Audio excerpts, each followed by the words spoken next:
यमुना प्राधिकरण की 77वीं बोर्ड बैठक आज आयोजित की गई, जिस पर कई महत्वपूर्ण फैसले लिए गए, जिसमें 32,000 आवंटियों को फ़ायदा मिलेगा। इसके अलावा जेवर से लेकर चोला तक एक रेलवे लाइन बिछाई जाएगी। इसके अलावा यमुना एक्सप्रेसवे पर 3 थाने भी बनाए जाएंगे। इसके अलावा और कई महत्वपूर्ण फैसले लिए गए। देखें क्या बोले यमुना प्राधिकरण के CEO doctor Arunvir Singh ji. 77th board बैठक हुई है, जिसमें कुल 43 प्रस्ताव प्रस्तुत किए गए। उसमें जिन प्रस्तावों में जो जैसा सा निर्णय हुआ मैं आपको विस्तार से बता देता हूँ।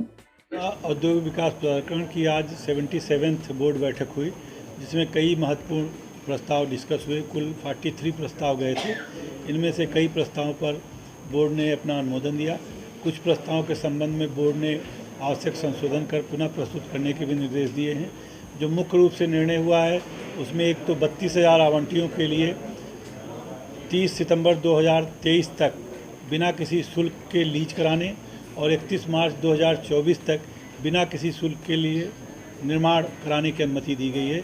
इससे आवासीय, औद्योगिक, संस्थागत तथा मिक्स लैंड यूज, प्रयास, कमर्शियल सभी प्रकार के आवंटियों को सुविधा मिलेगी। इससे 32,000 आवंटियों को सीधा लाभ होगा।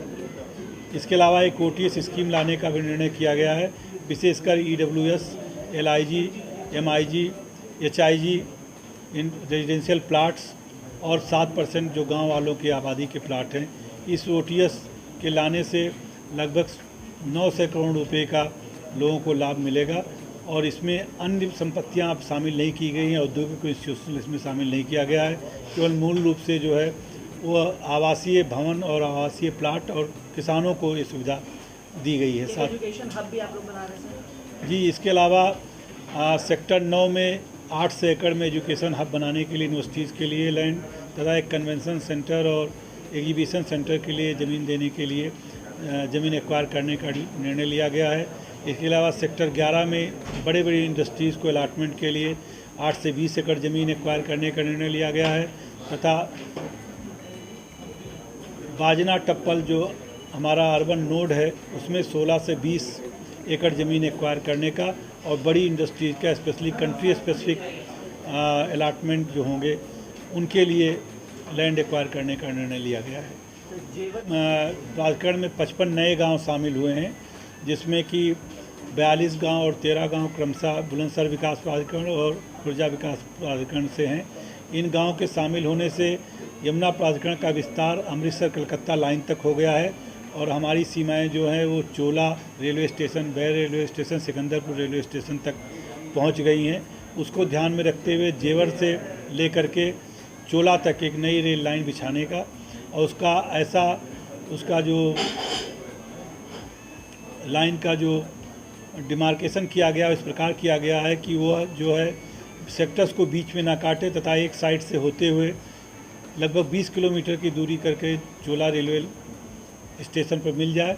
इसके साथ साथ यहाँ पर 2 एक्सप्रेसवे बनाने और एक ये रेलवे लाइन बनाने का निर्णय लिया गया है और रेलवे लाइन के साथ साथ आर्बिटर रेल भी यहाँ से गुजरेगी, वो भी इसी के साथ जुड़ जाएगा।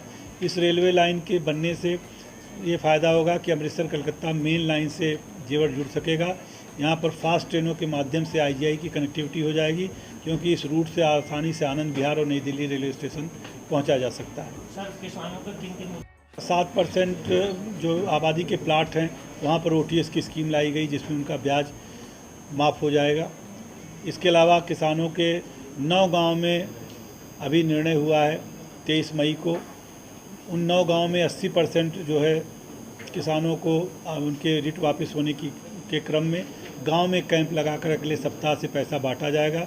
प्राधिकरण में RTS के माध्यम से नहीं होगा, बल्कि वहीं मौके पे जा कर के सारे किसानों को मुआवजा दिया जाएगा। लगभग 5 से 93 करोड़ 66 करोड़ रुपये का ये प्रतिकर बांटा जाएगा।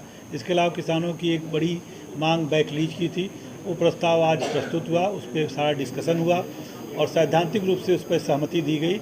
लेकिन उसमें तमाम प्रस्ताव के पृष्ठों पर कुछ अधिकारियों के हस्ताक्षर छूट गए हैं या रह गए हैं। उसको पूरा करके 11 जुलाई को लखनऊ में विशेष तौर से आबादी लीज बैक के लिए एक बैठक बुलाई गई है, जिसमें उसका अंतिम अनुमोदन दिया जाएगा। रेजिडेंशियल अलाटीज़ को OTS की सुविधा दी गई है। रेजिडेंशियल अलाटीज़ को फ्री टाइम एक्सटेंशन दिया गया है। रेजिडेंशियल अलाटीज़ को जो है वो लीज कराने के लिए फ्री वृद्धि दी गई है, समय सीमा दी गई है।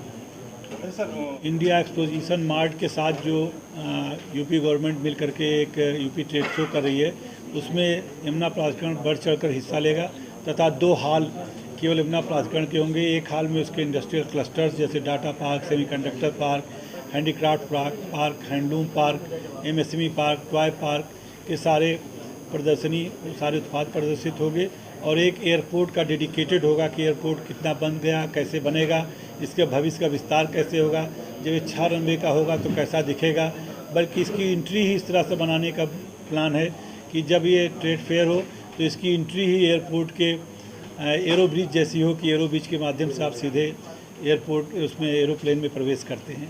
तो इस पर भी काफ़ी काम हो रहा है। MotoGP भी होनी है सर सेम डेट पे, तो उसकी क्या तैयारी है सर? MotoGP की पूरी तैयारी है। उसका माननीय मुख्यमंत्री जी द्वारा जो है टिकट भी जारी कर दिया गया है। आज IDC सर यहाँ यमुना प्राधिकरण आ रहे हैं, जो यहाँ पर एक बैठक करेंगे कुछ फिल्म प्रतिनिधियों के साथ, यूनिवर्सल और फॉक्स के साथ। उसके बाद MotoGP के लिए फार्मूला 1 ग्राउंड देखने जाएंगे। वहाँ पर जो ऑडिट हुआ है उसकी रिपोर्ट देखेंगे और उसको चेंज करने के लिए क्या प्रक्रिया शुरू होगी अगले हफ्ते से, और कितना टाइम लगेगा, कितना पैसा लगेगा, उसके बारे में समझेंगे। इसके लिए JP ने भी अपनी NOC अब दे दी है। जो एग्जिस्टिंग इंफ्रास्ट्रक्चर है वो भी JP ने MotoGP करने वाली कंपनी को सौंप दिया है। और साथ ही साथ वहाँ पर MotoGP कंपनी के CEO भी और इसके JP के प्रतिनिधि उपस्थित रहेंगे और आज उसका ट्रैक का निरीक्षण किया जाएगा।